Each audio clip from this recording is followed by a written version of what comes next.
So over the last few days, I've been going over my comments trying to find answers for some of the biggest concerns that a lot of you have. In today's video, I'll be going over Ubisoft's explanation for RPG mechanics in Breakpoint, if enemies will be bullet sponges, some of the character customization details, and what kind of threats you will encounter while in the air. So like always, let's waste no more time and let's get right into the video. As I'm sure many of you are aware by now, based off of the information we've received, that being tiered loot, social hub, levels, etc., it seems Breakpoint has adopted a strong RPG element which many would agree doesn't fit the Ghost Recon franchise. Now over at VG247.com, they had an interview with Sebastian, the associate lead development tester, and he was asked how everyone involved with the project felt about RPG elements being introduced, where he went ahead and responded with, "For Breakpoint, we don't use the term RPG, we have more of a fleshed out progression system. We said you'd be able to share your progression between PvP and PvE at all times. Things that you unlock in one unlock in the other. So it's more of a progression as a version of your player and not so much as an RPG. We're still remaining Ghost Recon at core, that hasn't changed. We're still a military shooter with co-op, and it's based on everything our fans know and love." Now in connection with this, another post that I want to show you guys is a statement that was made by Ubi Insolent over on Reddit. It says, "One thing we want to reinforce is that Breakpoint is going to be a military shooter and the weapon tier system won't affect that. Tiers won't change damage. I don't have a precise picture of what the system will actually be like in practice yet. I would stay tuned for E3, Gamescom, etc." So what I'm getting out of all of this is, yes, tier loot will be a thing, but not in the way we're all imagining it, which is basically Division tier loot. Now with knowing that damage is not a factor in the tier loot system, the next question I've seen a lot is, will enemies be bullet sponges? I dug around for a bit and found an interview on DualShockers.com with Eric, the creative director, being asked that the Division is constantly being criticized for enemies feeling like bullet sponges,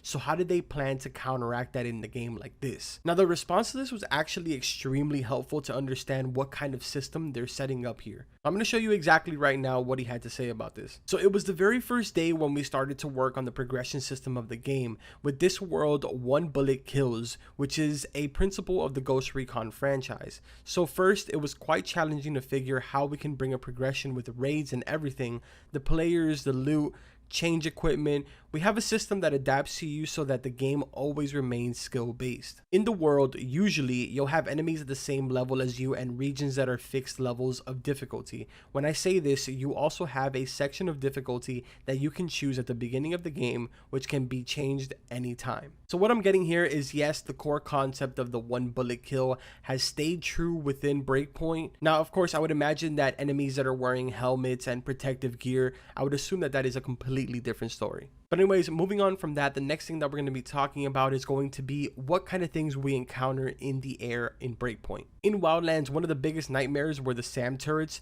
No matter how hard you tried, they just somehow always got you. Now, although we currently don't know if SAM turrets will be returning, we do know that drones will be patrolling certain areas. They won't necessarily attack you out of the air, but they will go and report your location to the wolves, which they will then send ground units to wherever your location was reported. Now, some other things that he mentioned in this post, I'm going to show you on the screen right now. It says, you can be in a situation where you're doing recon on a camp on the top of a mountain, you feel like you are the hunter, then you're detected and your role changes suddenly. It will only happen if you are detected. Same thing if you want to get away, you will take on all of the swarming drones. So this sounds like it's a really interesting and intense feature. Hopefully it doesn't turn out to be something that's annoying, but I will say it does add for an intense effect of going from hunter to hunted. Now the final thing that I want to touch up on is nothing too crazy, but something I found extremely interesting and wanted to see what everyone's thoughts were on this. On the Ghost Recon website, there is a brief section where character customization is spoken about, and on it says, create a unique ghost to look and play your way, with multiple classes and deep systems featuring thousands of options for both functional and cosmetic customization. No two ghosts will look and play the same. Weapons, gear, and equipment are craftable, customizable, and upgradable using items and resources you'll find across Aurora. Now the part that caught my attention here was the option for both functional and cosmetic customization. For those of you that played Wildlands, you'll know that functionality on an item or gear being added was a strong request from the community for a long time. So I'm actually really curious to see what you guys have to say about this. But anyways, that's pretty much gonna do it for the video today. If you guys enjoyed it, make sure to drop a like on it, and don't forget to subscribe to the channel for all types of Wildlands and Breakpoint content. Really quickly, just want to say thank you to every single one of you that joined the Discord yesterday. We went from about 140 members in the Discord all the way to about 265. Lots of really interesting topics go on in the general section, and as well, I also post up a lot of the information that I get before I make a video on it. I usually post them up in the Discord, so make sure that if you guys want to join, go into the description and check out the link that I have in there and join the Discord. But anyways, like always, I will see you guys in the next video.